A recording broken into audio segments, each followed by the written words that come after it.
Shalom Aleichem, Mishpachim. All right, so I'm going to, I didn't finish Vayeishev with Onkelos on the Torah, and I believe we're in the 7th Aliyah, the last portion of the Torah portion of Vayeishev. And yeah, without any further ado, let us begin and finish Vayeishev.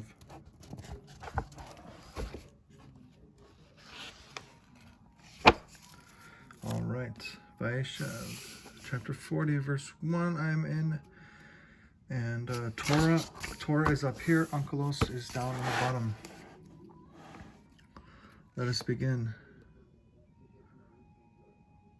Chapter 40, verse 1, It happened after these events that the cupbearers of the king of Egypt and the baker offended their lord, the king of Egypt. Verse 1, Onkelos.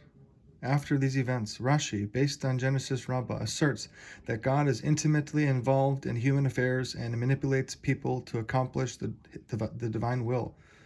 Radak, in his commentary on chapter 39, verse 7, gives a similar explanation.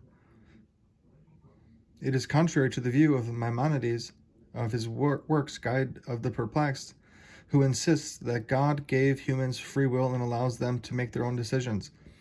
In this case, Rashi contends that God caused the two court officials to be imprisoned so that people would focus their attention on the notorious predicament of these officials and not comment disparagingly about Joseph, and so that Joseph's deliverance would come from one of these prisoners. Offended. The Hebrew root chet is used in this verse and in chapter 39, verse 9, but our Targumist renders each differently according to its context. In chapter 39, verse 9, the word relates to God and is translated as guilty before God, meaning sinning. The translation here is offended, since it is a violation of a royal decree. Scripture does not identify their offenses. Rashi and Chazkuni, based on Genesis Rabbah, suggest that their king was offended by them when he saw unwanted ingredients in the foods. Verse 2, Torah. Pharaoh was angry at his two officials, the chief cupbearer and the chief baker. Verse 2, Onkelos. Officials, the biblical term in this context is eunuchs. Verse 3, Torah, he placed them in custody in the house of the chief executioner, in the prison, the place where Joseph was confined. Verse 4, Torah, the chief executioner appointed Joseph to be with them, and he attended them. They were in custody for some time. Verse 3, Onkelos, chief executioner. The biblical understanding in this context is chief steward. Here and in verse 4, see commentary, chapter 37, verse 36. In the prison, to the prison. See also chapter 39, verse 7, where El becomes An. Verse 4, Onkelos, the chief executioner, appointed Joseph. He was appointed as an aide to the two officials because, although they were currently degraded by their imprisonment, they had held influential governmental positions. Some time. 12 months. Verse 5, Torah. The cupbearer and the baker of the king of Egypt, who were confined in the prison, dreamed a dream on the same night, each his own dream, and each dream with its own interpretation. Verse 6, Torah. Joseph came to them in the morning and observed that they were distraught. Verse 5, Onkelos. Prison. The biblical Hebrew wording is Beit HaSohar. See commentary on chapter 39, verse 20.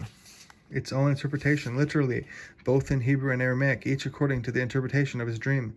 The phrase reoccurs in chapter 41, verse 11. There are a few explanations for the phrase. It could imply that the dream was a vision or a prediction. The dream interpreted what occurred to the officials in the past. It was clear to the dreamers that the dream was important and must be interpreted. Each official dreamed his own dream and the interpretation of the dream of the other. Verse 6, Onkelos came to them. Ibn Ezra explains here that Joseph was probably forced to sleep in a pit because he was not as distinguished as the two government officials incarcerated in this prison and did not receive their spiritual treatment. According to Sforno, Joseph was able to question them about their distraught condition because the chief executioner had ordered him to help them. Verse 7, Torah. He asked Pharaoh's officials who were with him in custody in his master's house, saying, "Why are your faces downcast today?" Verse 8. They said to him, "Each of us had a dream, and there is no one to interpret it." Joseph said to them, "Surely the interpretation of dreams derives from before the Lord. Tell them to me now." Verse 7. Onkelos, officials. Again, the biblical terminology in this wording is eunuchs. Downcast. Both Scripture and the Targum read literally bad, which the Saadia Gaon revises to different. Of dreams. This is an explanatory Targumic insertion. Derives from before the Lord. Onkelos softens the anthropomorphic depiction of a close relationship between man and God in the Bible's to Elohim, and substitutes the Tetragrammaton for Elohim, as in chapter 39, verse 9, as elsewhere. The Saadia Gaon reads, "God has the interpretation. Nevertheless, tell it to me." Ibn Ezra explains that Joseph cautioned the officials that although he was able to interpret their dreams, knowing the meaning would not help them avoid the prediction.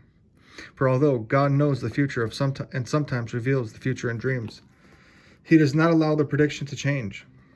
Ibn Ezra frequently explains biblical verses based on astrology, and here, too, is implying that one can see what will occur by means of astrology. What one sees will occur and cannot be changed by the person who sees it. All he can do is try to escape the future event. Nachmanides rejects Ibn Ezra's understanding of this verse. He insists that Joseph told the officials, "You can tell me the dreams even if only God knows their true meaning, for he may reveal their meanings to me so that I can tell you." Sforno interprets, humans, created in God's image, have intelligence. I am intelligent, so you can tell me your dreams. Radak provides a lengthy explanation on this phrase. The officials attempted to unravel the riddles of their dreams by asking others without success. Joseph explained to them that God causes people to dream to inform them of their future, and God gives people the intelligence to understand their dreams. For if this were untrue, why dream? Therefore Joseph entreated the officials to tell him their dreams, declaring that God may give him sufficient intelligence to understand them. Chazkuni offers. Joseph says, "I think God decreed that I should interpret your dreams." All right, verse 9, Torah. So the chief cupbearer told his dream to Joseph. He said to him, "In my dream, behold, there was a vine in front of me." Verse 10. On the vine were 3 branches. As soon as each budded, it produced blossoms, sprouting flowers, and its clusters ripened into grapes. Verse 10, Onkelos, sprouting flowers. These words are not in the Genesis text, but are combined with produced blossoms in Numbers chapter 17, verse 23. Our Targumist may have inserted them here because of their being adjoined in the biblical text of Numbers. It could also be that the addition was made by a later scribe as a conflation of 2 Onkelos' versions. Verse 11, Torah. Pharaoh's cup was in my hand. I took the grapes, squeezed them into Pharaoh's cup, and placed them. Placed the cup in Pharaoh's hand. Verse 11. Onkelos, squeezed. Onkelos and the Saadia Gaon render the biblical Vayeishev, eschat, as squeezed, since the word is written with the letter sin rather than shin. The latter would render the word Vayeishev, while the word appears only here in the Bible. Rashi points out that it is found many times in the Mishnah.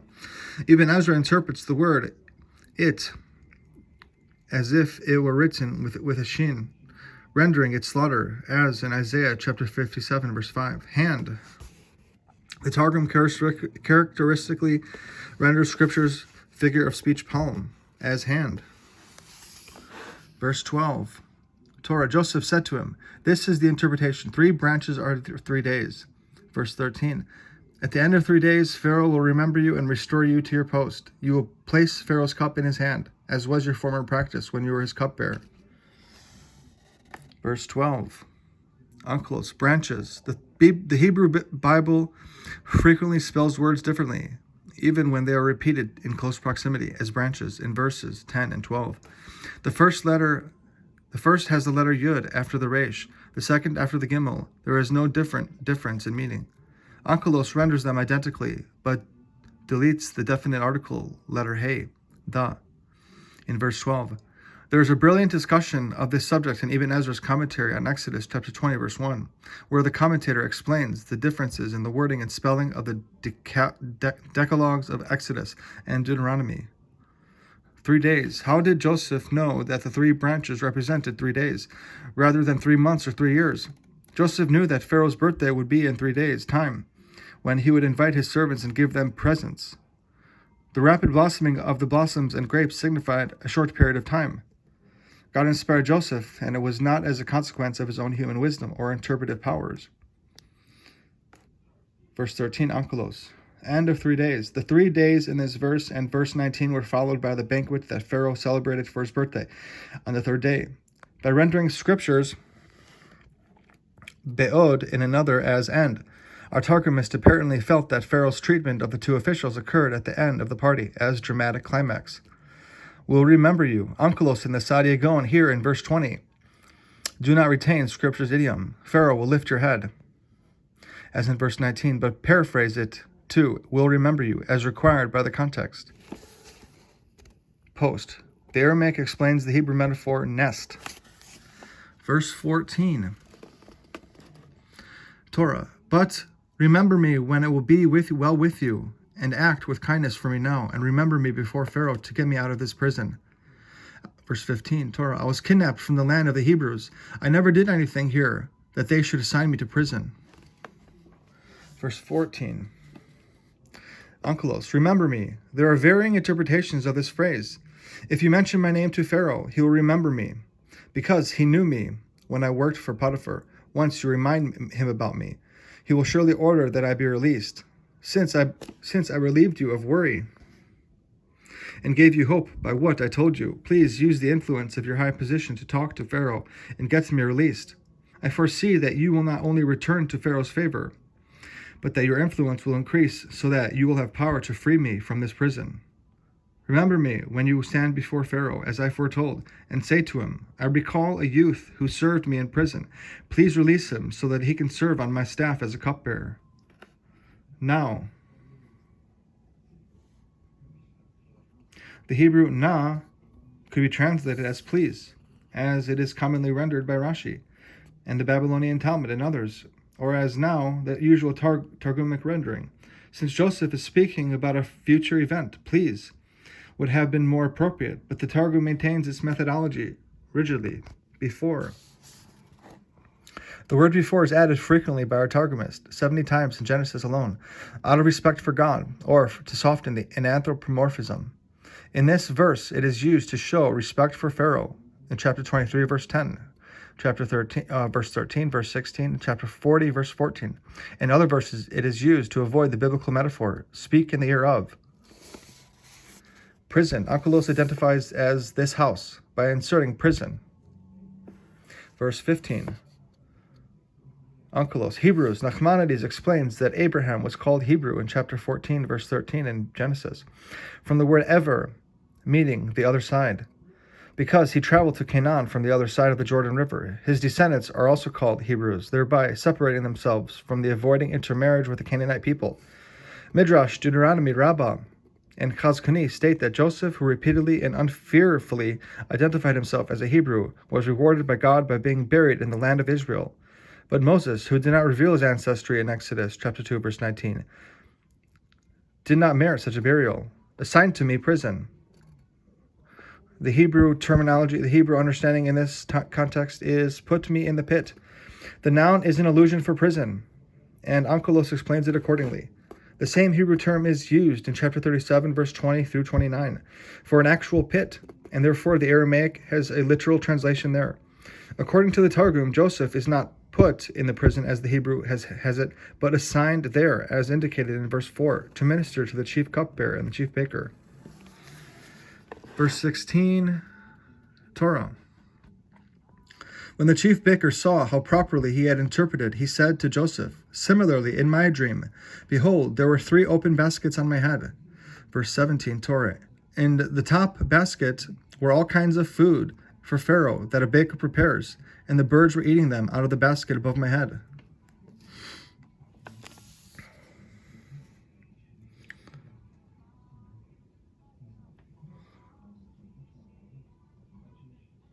Verse 16, Onkelos, properly.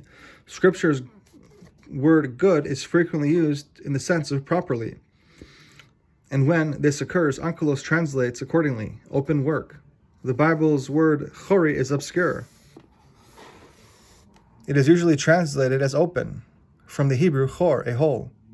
And here describes the nature of the basket. Rashbam adds, therefore the birds were able to penetrate the baskets and eat its contents. Others translate it as white, from chever, white, describing the contents of the basket. Our Targumist repeats the Hebrew word without explanation. Verse 18, Torah. Joseph answered and said, this is the interpretation. 3 baskets are 3 days. Verse 19, Torah. At the end of 3 days, Pharaoh will remove your head and impale you on a gibbet, and the birds will pick off your flesh. Verse 19, Onkelos, end. The biblical understanding in this terminology is in another 3 days. See commentary on verse 13. Will remove your head. Onkelos and the Saadia Gaon translate Scripture's idiom, Pharaoh will lift your head, literally based on the context. See how they use a contrasting translation for the same idiom in verse 13 and 20. Gibbet. Onkelos generally translates Scripture's tree, literally, except here and in Deuteronomy, in chapter 21, verse 23, and chapter 23. Chapter 21, verse 22, and verse 23. Where the text clearly denotes a stake, although Vayeishev is used by our Targumist for hang or impale. Its translation into modern Hebrew is crucify. The hanging in Genesis and Deuteronomy took place after execution, as indicated by the Midrash Sifra on Deuteronomy. However, some scholars interpret this biblical act as crucify in the Targums of Esther and Ruth, as well as the Qumran scrolls, Pesher, Nahum, and the Temple Scroll. Verse 20, Torah. On the 3rd day, the birthday of Pharaoh, he made a banquet for all his servants, and he remembered the chief cupbearer and the chief baker among his servants. Verse 20, Onkelos, birthday. The Saadia Gaon supplies the implied preposition on Pharaoh's birthday. The Aramaic term beit, valda, is not a paraphrase of the Hebrew, but the Aramaic idiom for time of birth. Onkelos drops the Bible's et and substitutes the letter dalid of. The unusual biblical use of et in this verse prompted various interpretations. For example, maintains that it is the day on which Pharaoh had a son, or the day of Pharaoh's birth. It is not unusual for our Targumists to drop the Bible's et. For example, in Numbers chapter 26, verse 55, remembered Hebrew, lifted the head of. Onkelos and the Saadia Gaon paraphrase here as in verse 13. In this verse, however, our Targum text retains head. Other Onkelos versions do not do so, either because of a mistake by the copyist, who was recalling and copying head from the Hebrew text, or because our version is an improper amendment of a text containing 2 versions, both a literal rendering of the Hebrew and the same paraphrase as verse 13. Proof of the error can also be seen in the next phrase where the Targumist deletes head before chief baker. Verse 21, Torah, he restored the chief cupbearer to his cupbearing, and he placed the cup in Pharaoh's hand. Verse 22, Torah, but he impaled the chief baker, just as Joseph had interpreted to them. Verse 23, yet the chief cupbearer did not remember Joseph, he forgot him. Verse 21, Onkelos, placed. Pharaoh restored the cupbearer to his position because he realized that he was innocent. He could not stop a fly from flying into the king's cup. Chazkani. Hand. The biblical terminology in this context is palm. Impaled. See commentary in verse 19. Verse 23, Onkelos, not remember, forgot. The repetition in a negative-positive formulation is an idiomatic expression meaning complete forgetfulness, as in Deuteronomy chapter 9, verse 7, Isaiah chapter 54, verse 4, and Proverbs chapter 31, verse 7. Nevertheless, the repetition prompted various interpretations. The chief cupbearer did not remember him at the time that he was freed, or later. The cupbearer did not recall Joseph by speaking about him, as Joseph requested in verse 14, or even think about him. He did not recollect to help Joseph and did not mention him to Pharaoh. He did not act out of hatred or evil intent. He simply forgot Joseph. He did not think about Joseph's request and consequently forgot him. All right, and that's the finishing of Vayeishev, and I'm going to read the highlights of the portion. Onkelos highlights on chapter 40. What are the main differences between the Onkelos and the Pseudo-Jonathan and Neophiti translations? Onkelos is the most literal of the Targums. It keeps as faithfully as possible to exact wording and meaning of the biblical Hebrew. The other Targums frequently elaborate upon the text in a midrashic manner. It is generally believed that Onkelos was composed first in Babylonia, while the other two were written in the land of Israel. It is likely that Onkelos was composed before the other Targums, and that they drew material from it and expanded upon its version, occasionally deleting and rewriting in their own dialects elements from it. Nevertheless, there is no agreement among scholars as to the dates of the Targums of the land of Israel, and some contend that one or both of them preceded Onkelos. Many of the concepts appearing in Onkelos are stated in a different way in the other Targums, but all three translations often make the same point. Thus, a true understanding of Onkelos requires a comparison of three Targums. Beyond the text. In interpreting the dreams of the chief cupbearer and the chief baker, Joseph assigns his ability to God. Chapter 40, verse 8 in commentary. What does Joseph mean? How do you think Joseph was able to interpret the dreams? Ibn Ezra claims that one can see what will occur by means of astrology. Our sages were rather divided in their attitudes towards astrology. Most of the sages of the Middle Ages suggested that there is a force of planetary influence, mazal, in our lives. Others dismissed the notion as bordering on idolatry, even assuming that the astrology of today and the horoscopes to which tens of millions of people seem to be devoted are not to be equated with the astrology taken seriously by many sages. How do you relate to this belief? The greeting, Mazal Tov, good luck, or more precisely, I wish you a good planet to guide your life, which is so widely used, is a remnant of that notion. Should it be stricken from our discourse? Can you think of any other relics of this notion? Beyond the text. In chapter 40, verse 15, we find Joseph stating that he is a Hebrew. There are sages who state that Joseph was rewarded for this act with burial in the Holy Land, while Moses, who once hid his identity, was not. Do you think Joseph's statement was this significant? Is it important or imperative for Jews to openly parade their Jewishness as a mark of loyalty to God and their people? Are there times when it is wise or necessary to conceal one's Jewish identity? Would anglicizing one's name be a form of hiding Jewish identity? How else do Jews seek to blend into their society to avoid being pointed out as Jews? Are you able to identify any way that you are hiding your Jewishness? The first and only mention of a birthday and a birthday party in the Pentateuch in the Torah is found in chapter 40, verse 20. Is there any significance to that event in the biblical tale? Does it add anything to our understanding of Pharaoh or of Egypt? Is there any significance to a birthday altogether? The birthdays and dates of death are of important spiritual personalities are often recalled and celebrated, but it is their lives and not the dates of birth or death which are significant.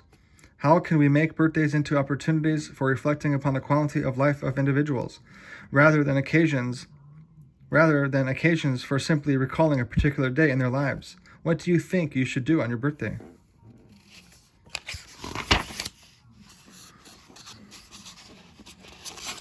And that is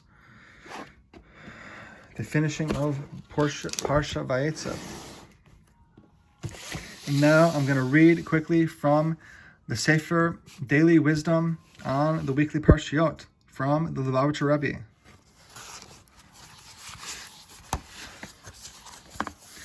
That was the 7th Aliyah, chapter 40, verse 1 through 23. All right, I'll begin. Having failed to seduce Joseph, the chief butcher's wife accused him of accosting her and had him imprisoned. In prison, Pharaoh's chief cupbearer and chief baker told Joseph that disturbing dreams, which Joseph interpreted. They're disturbing dreams, which Joseph interpreted correctly. Joseph asked the cupbearer to speak to Pharaoh on Joseph's behalf after his release, but the cupbearer forgot about Joseph. The title of this Torah wisdom, daily wisdom on the Parshiot is called Resisting Temptation. Pharaoh got angry at the chief cupbearer and the chief baker and put them in jail under the care of the chief butcher. When we understand the implications and some insight into the nature of God or his relation to the world, the natural result is for it to affect our heart, increasing our love and reverence for God. However, overindulgence in sensual, worldly pleasures can distract us from godliness, acting as a wedge between our minds and hearts. These worldly pleasures are allegorically represented by Pharaoh and his 3 assistants, the chief butcher, the chief cupbearer, and the chief baker. In his interactions with these Egyptians, Joseph resisted the temptation to be drawn into the sensual indulgences that they represented. Instead, he focused on the divine spark within these pleasures, thereby utilizing them as means for spiritual growth. Joseph's example teaches us that we, too, can rise above the material distractions that threaten to stunt our spiritual growth. By so doing, we enable the ideals of our minds to reach and inspire our hearts. And that is the daily wisdom on the Parshiot, Vayeishev, and the Torah reading of Vayeishev. Laila Tov, Shavua Tov.